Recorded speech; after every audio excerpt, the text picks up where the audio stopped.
Há muito que se notou que os psicotrópicos têm um grande número de efeitos secundários físicos e emocionais com que muitas pessoas não conseguem viver. Mas se os efeitos secundários dos psicotrópicos são tão maus, por que é que algumas pessoas continuam a tomá-los?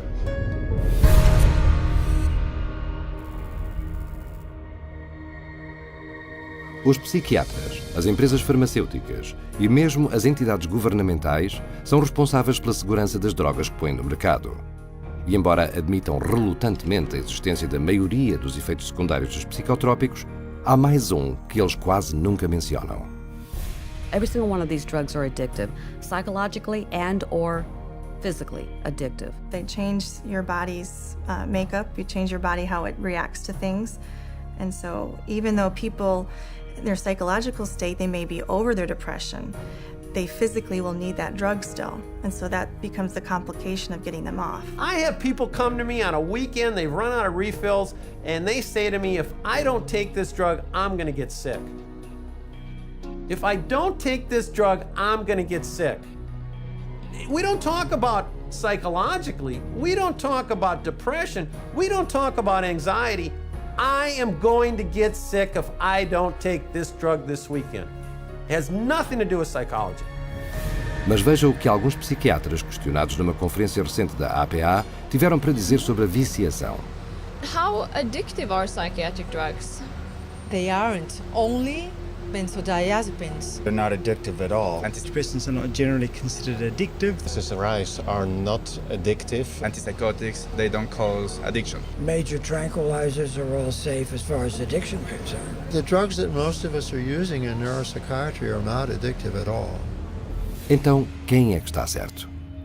Para descobrir isso, não precisamos de procurar mais longe do que os antigos pacientes com experiência em primeira mão. The psychologists and psychiatrists, I went to both. They never told me that they would be addictive. They would cause me to have these thoughts. For sure, the psychiatric drugs I was on was addicting. Within six months to 9 months, I was hooked. Boy, Xanax had a hold of me. I mean, I was going through a bottle of pills every 3 or 4 days. I lost my job over it.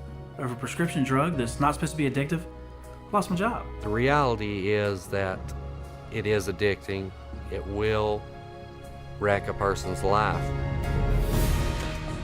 Este conflito sobre a viciação resume-se a uma definição de palavras. A maioria das pessoas pensa em viciação como uma necessidade psicológica ou física incontrolável de uma certa substância, mas não os psiquiatras. Eles definem a viciação como ansiar por uma dose cada vez maior da mesma droga, enquanto a necessidade incontrolável de continuar a tomar uma droga é categorizada apenas como dependência. É por isto que os psiquiatras não admitem que as suas drogas são viciantes.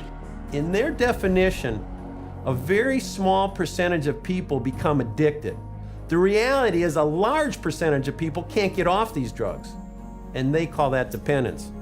It's all a matter of how they term it. And when you look at addiction, it could be that their tolerance increases and their needs and wants to use the medications increase, or it could be they simply, once they start on the medication, they're not able to come off of it without help.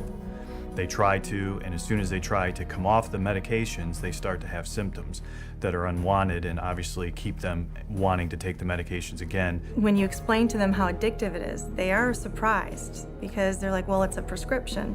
So I do believe that a lot of people don't really know how harmful these meds are. They don't view them as dangerous as some of the street drugs. Mas muitos psicotrópicos tornaram-se drogas de rua, especialmente a classe de drogas dada a crianças diagnosticadas como tendo desatenção ou hiperatividade.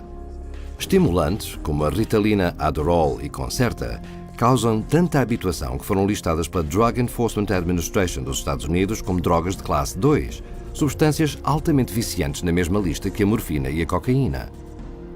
Biochemistry and pharmacology of Ritalin is exactly the same as that of cocaine, except for the speed of onset. A semelhança entre a Ritalina e a cocaína torna-se óbvia quando consideramos o grande problema do consumo de estimulantes nas nossas escolas, onde comprimidos de Ritalina e do seu parente químico, Adderall, são tomados como recreação por miúdos nos pátios escolares. Some of my friends took Ritalin and Adderall just to get high, like that I've known throughout the years. kids will chop that stuff up with a razor blade. It's pure, man. Pure drug, you know? That's why kids like it. They'd chop it up with a razor blade and snort it. My cousin Sammy had this Ritalin, and we would eat it, and we'd be able to stay up all night and play video games. It was, your pupils would dilate. It was just outrageous. Matter of fact, in 8th grade, I got kicked out of school 3 days before it let out for selling Ritalin and actually snorting lines in the back of the classroom. So yes, sir, it definitely caused me some problems there, and I definitely had people buying them from me, yes. Este não é um problema pequeno. Em 2006, os pesquisadores descobriram que mais de 7 milhões de americanos tinham abusado de estimulantes, com 75 mil adolescentes americanos e jovens adultos a ficarem viciados todos os anos. Além de viciarem os seus consumidores, os estimulantes também são conhecidos como drogas de entrada, que levam a uma viciação futura a drogas de rua como a cocaína, heroína e metanfetamina. When you provide drugs in a manner which most of our children are being provided drugs at an early age in life, only prepares that child to be on more drugs as they get older. E, no entanto, em várias publicações recentes, os psiquiatras de facto encorajam as crianças rotuladas com DHDA a tomar estimulantes para reduzir dependências futuras de cocaína e de outras drogas de rua. Mas as evidências mostram que esta teoria é infundada e que, na verdade, o que acontece é o contrário. When I've spoken to people who are methamphetamine addicts, they said that the drug that they started taking almost consistently was Ritalin. The longer a child is on Ritalin, the more the likelihood that they may become addicted, whether it's Ritalin or Concerta or Adderall, okay, or a number of other drugs. Os estimulantes não são os únicos psicotrópicos com um alto potencial de viciação. As benzodiazepinas, por exemplo, são tranquilizantes que podem tornar-se viciantes em 14 dias. Tome, por exemplo, a benzodiazepina Xanax, que após apenas 5 anos no mercado estava a produzir 1,5 milhão de viciados por ano. E largá-la pode ser muito difícil. Os sintomas da abstinência de Xanax incluem tremores, perda de apetite, contrações musculares, problemas de memória e concentração, insônia, agitação, pânico e ansiedade. Some of the psych medicines, particularly the benzodiazepines, are some of the most addictive drugs there are in terms of the persistent withdrawal anxiety that these drugs cause. I have been in the position of having to withdraw a number of people from benzodiazepines that I didn't put on them, obviously. And it's difficult. It's really difficult. Prescription benzodiazepines, I think, are much more dangerous and much harder to come off of for the patient than the street drugs are. Mas os sobreviventes dir-lhe-ão que as benzodiazepinas não são a única classe de psicotrópico que é extremamente difícil de largar. I had about a 10-year time frame in my life where I abused both street drugs and prescription drugs. And the drugs that were the hardest to come off of, in my opinion, were the psychiatric medications. And I mean worse to come off of than a drug like heroin. Withdrawal symptoms from the psychiatric drugs just made my mind go crazy. I couldn't think. I couldn't form coherent thoughts whatsoever. I was racing. I had highs and lows, ups and downs, hot and cold sweats. I went through seizures. I was sweating with night sweats so bad I was wetting my bed just with sweat. I had tremors really bad. I mean, I joked that I looked like I had the end stages of Parkinson's disease, but you couldn't even hold me still when I was going through withdrawals. My legs would shake. I couldn't sleep. No one in the world should have to go through what I went through, in my opinion, and I wouldn't wish it on my worst enemy. Até mesmo os recém-nascidos de mulheres que tomaram psicotrópicos enquanto grávidas podem experimentar sintomas de abstinência. Estas crianças experimentam irritabilidade, hiperatividade, padrões de sono anormais, vômitos, diarreia e ausência de aumento de peso. Mas é a amplificação de certos efeitos secundários causados pela privação de psicotrópicos que pode ter um efeito desastroso no indivíduo. Now the person stops taking the drug, and the effects of the withdrawal or the effects of stop taking the drug are increased and amplified symptoms like the depression or suicide ideas, or etc. They have tremendous mood swings. They invariably get violent. and they cannot control their emotions. You're very depressed, you're suicidal, you're hallucinating, you're psychotic, you're crazy, you're manic when you stop taking your medication. É por isto que se tem verificado que uma privação incorreta de antidepressivos SSRI provoca mudanças bruscas de humor e uma ira incontrolável que estiveram envolvidas em muitos dos massacres recentes. Por exemplo, em maio de 1998, Kip Kinkle, de 15 anos, tinha acabado de parar de tomar Prozac, quando alvejou e matou os pais. Depois foi para a sua escola no Oregon, onde assassinou mais 2 pessoas e feriu 25. Por exemplo, em novembro de 2007, Pekka Erik Auvinen matou 8 estudantes a tiro em Helsinki, a Finlândia. No princípio desse outono, ele tinha reduzido ou deixado de tomar antidepressivos que lhe foram receitados para a ansiedade social. Dia de São Valentino de 2008, Universidade do Norte de Illinois, Stephen Kazmierczak caminhou por um salão de conferência e abriu fogo, matando 5 e ferindo 18. Umas poucas semanas mais cedo, ele abruptamente parou de tomar antidepressivos. Mas em vez de reconhecer que tragédias como essas são o resultado da abstinência de psicotrópicos altamente viciantes, a resposta normal dos psiquiatras é culparem a ausência da droga pelo que eles dizem ser a recaída da doença mental.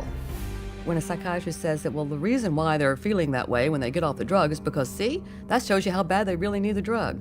Here's the deal. There's no way that that's true. The reality is, when they stop the drug, they get depressed or they have withdrawal effects of various types. And the reason they're having those effects is because it's a withdrawal effect from the drug. All you need to do is you need to sit down and listen to anyone who's been on these medications and wants to come off them. And you listen to their story, and you listen to what they're going through, why they want to come off them. And that's it. The conversation stops. The debate ends. My name is Robin, and currently I am withdrawing from lorazepam, and I am at the 0.4 milligram dose. There we go. Today, I was totally exhausted. I've had 4 nights, 2 nights of insomnia, and then a good night's sleep, then 2 nights of insomnia. I was just hoping that I can sleep better tonight. Didn't sleep good last night. Well, as you can see, today I don't care. I did not get ready, and my wave went down. I'm down in the valley today. One of the side effects or withdrawal symptoms for lorazepam can be night sweats or hot flashes, a little lightheaded and kind of dizzy, anxiety, sore throat, weepy, very, very tired, grouchy, just overwhelmed, distraught, distressed. I began to experience suicidal thoughts. I think I've said a little bit to my husband, but he was already worried enough. This is really the first time I'm saying something about it. I feel like I could have a nervous breakdown. You know, there are just times like I hit a brick wall and I can't do it anymore. It's going to take another, maybe 18, 19, 20 weeks to get off of it. And that is very overwhelming to me. I'm weary today. And this is how I used to be for many weeks with lorazepam. And that's the hardest thing, is you are trapped into living it out the way you have to live it out in order to be safe. So that's frustrating. I just want my life back. And that's where I am today. A Robin levou meses para se desabituar de só uma das suas drogas psiquiátricas, e os especialistas em habituação concordam que a retirada lenta é a única maneira segura. You just can't cut people off from these drugs. Sometimes it can take up to a year or more, depending on the person and how long they've been on the drug and how we wean them off. You can't stop these drugs cold turkey. No. I would never advise anybody to just stop them. They need to be under the care of a medical practitioner. When some of my patients come in and they talk to me about getting off of the psychiatric medications, I really caution them not to just stop their drugs cold turkey, because that can really send them into a tailspin. The data is right there. It's going to cause the symptoms that it causes. It's going to have withdrawal effects, and they know it. There's not a psychiatrist that doesn't know it. E, no entanto, os psiquiatras dizem-nos que os psicotrópicos são a única maneira de impedir as pessoas de ficarem insanas e de aliviar a angústia mental. Mas será realmente esse o caso? Ou haverá outras escolhas, eficazes, económicas e sem drogas, que poderiam cumprir todas as promessas vãs que foram quebradas e não cumpridas pela psiquiatria?